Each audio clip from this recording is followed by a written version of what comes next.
Nah, kemudian saya masuk ke ini juga sekalian menjawab karena banyak pertanyaan-pertanyaan yang masuk secara apa orang Indonesia tuh harus secara konkret bisa apa sih gitu.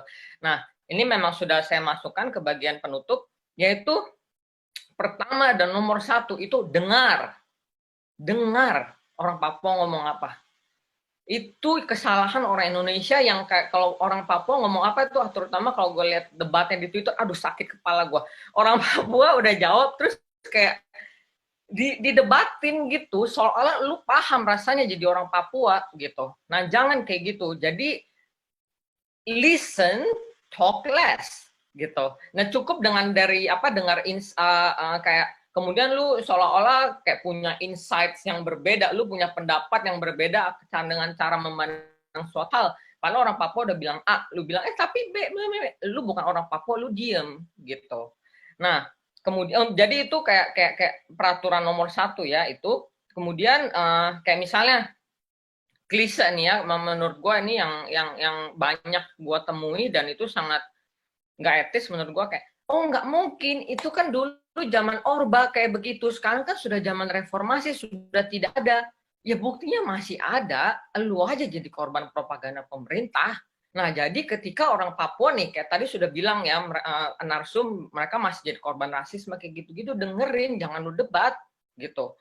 Nah, kemudian juga tanya ya pas nggak tahu kalau misalnya ada yang uh, jadi jangan sotoy, jangan bikin asumsi-asumsi analisa dari lu kacamata orang Indonesia. Lu nggak boleh kayak ketika lu walaupun maksud lu baik nih ya, mengamplifikasi struggle orang Papua gitu. Maksud lu baik, tapi lu nggak boleh bikin asumsi dengan analisa dari kacamata lu karena lu nggak tahu rasanya jadi orang Papua. Kalau lu mau amplifikasi, lu harus menggunakan apa yang memang sudah dikatakan oleh orang Papua gitu. Nah, kemudian apalagi nih yang paling gila nih kalau ini seolah-olah kayak color blindness itu yang kayak ini orang-orang entitled yang privilege banget sering kayak bilang udah nggak ada rasisme ini sudah 2020 oh ini bineka tunggal ika aduh indah banget dunia lu sob gitu nah tapi buktinya orang Papua bilang masih ada rasisme kalau lu bukan minoritas lu nggak berhak bilang nggak ada rasisme karena lu bukan yang mengalami jadi biarkan orang yang kelompok minoritas bilang mereka saya mengalami rasisme ya itulah faktanya gitu nah konkret lagi. Lu nggak cukup di tidak rasis. Lu harus menyuarakan itu. Jadi kenapa pelanggaran HAM di Papua tuh sangat buruk? Karena lu diem yang nonton nih, karena lu diem. Nah jadi nggak cukup dengan lu jadi gue nggak rasis kayak gitu-gitu dan kayak misalnya yang oh banyak juga kayak oh gue punya temen orang Papua 2 di kampus kayak gitu-gitu. No bitch, lu punya temen orang Papua nggak berarti otomatis lu nggak rasis. Jadi lu harus kayak apa ya pelajari lebih dalam lagi gitu. Kemudian juga ikut suarakan, ikut suara. Jadi gue paham yang kayak kalau misalnya mungkin orang Indonesia kayak bingung, aduh isu Papua nggak tahu apa namanya harus pelajari dulu, jadi ya nggak ngomong. Kita tidak minta lu ngomong atas penonton itu. Kita juga paham bahwa negara ini, pemerintah ini secara sistematis sejak tahun 1960-an sudah mengunci informasi apa yang terjadi di Papua. Itu Papua itu salah satu wilayah yang paling ditutup di dunia. Lu bisa lebih tahu perang di Suriah daripada di Papua. Serius. Nah, lu coba aja Google internet kan. Nah, jadi itu bukan salah lu, tapi sekarang coba edukasi diri lu sendiri. Kemudian kayak kalau misalnya soal pelanggaran HAM nih ya, jangan dengar, jangan baca berita mainstream. Media mainstream itu kerjanya cuma copy paste rilis dari aparat keamanan. Sedangkan aparat keamanan adalah pelaku pelanggaran HAM utama di Papua. Logika aja, dengerin mereka apa enggak gitu kan. Karena kejadian insiden di Papua itu selalu ada dua versi, minimal dua versi, versi aparat sama versi orang Papua. Nah, lu harus supaya dapat info berimbang itu baca di Suara Papua dan tabloid Jubi dan Suara Papua yaitu dua. Jakarta Post oke, Nah, tapi terutamanya yang media lokal itu Jubi dan Suara Papua. Kalau Jubi juga sudah terverifikasi di Dewan Pers.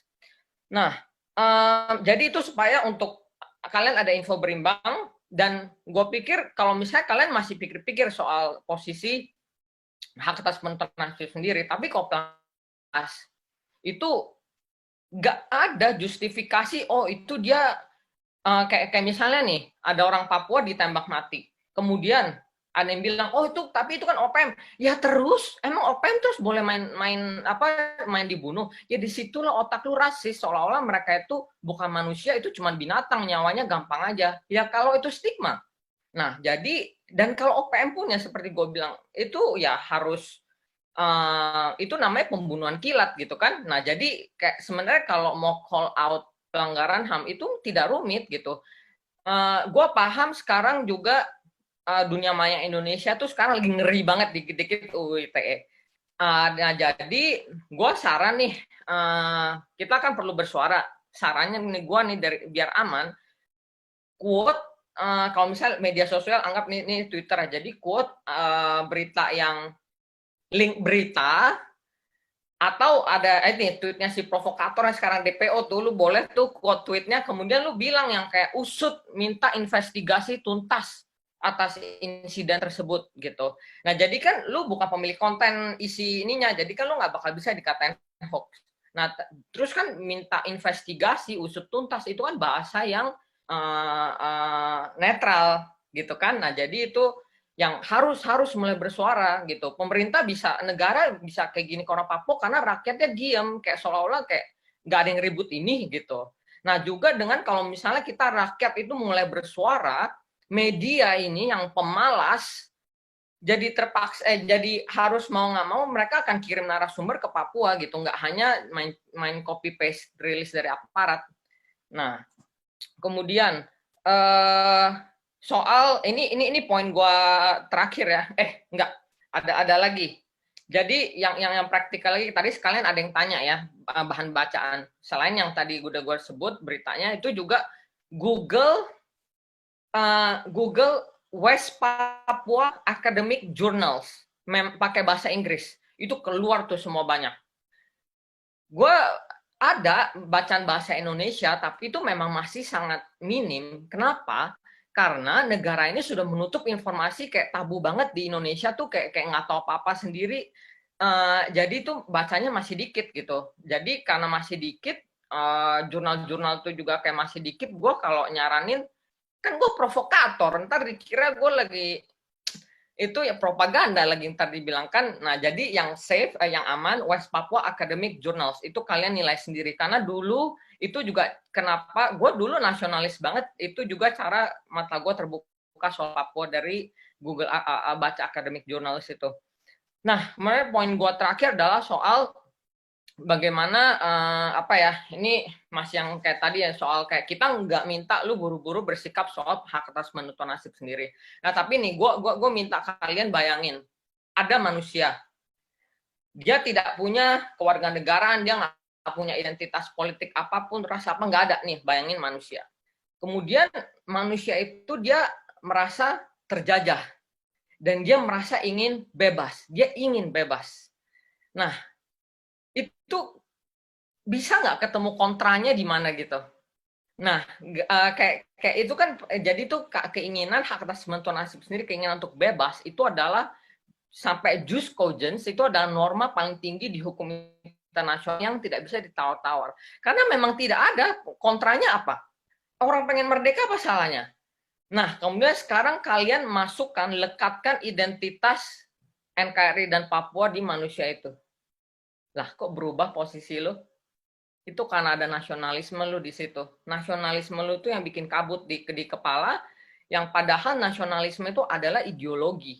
Lu boleh berideologi, kenapa orang nggak boleh berideologi lain gitu? Kenapa kalau orang berideologi lain lantas dia harkat martabat jadi manusianya jadi beda? Dan bahkan itu sebenarnya dia bukan ideologi, itu adalah hak yang yang fundamental, keinginan untuk bebas. Nah, jadi itulah untuk maksud saya tuh untuk stigma-stigma bahwa OPM mengerikan kayak apa-apa, mereka cuma pengen bebas gitu. Jadi karena menurut saya penting juga diluruskan kacamata soal stigma OPM ini, karena itu yang berperan sangat besar bagi di rasismenya orang Indonesia, yang kayak gue baca di sosmed tuh, aduh, seolah-olah kalau OPM ya udah gitu kan, tinggal dibunuh apa segala macam. Nah, disitulah.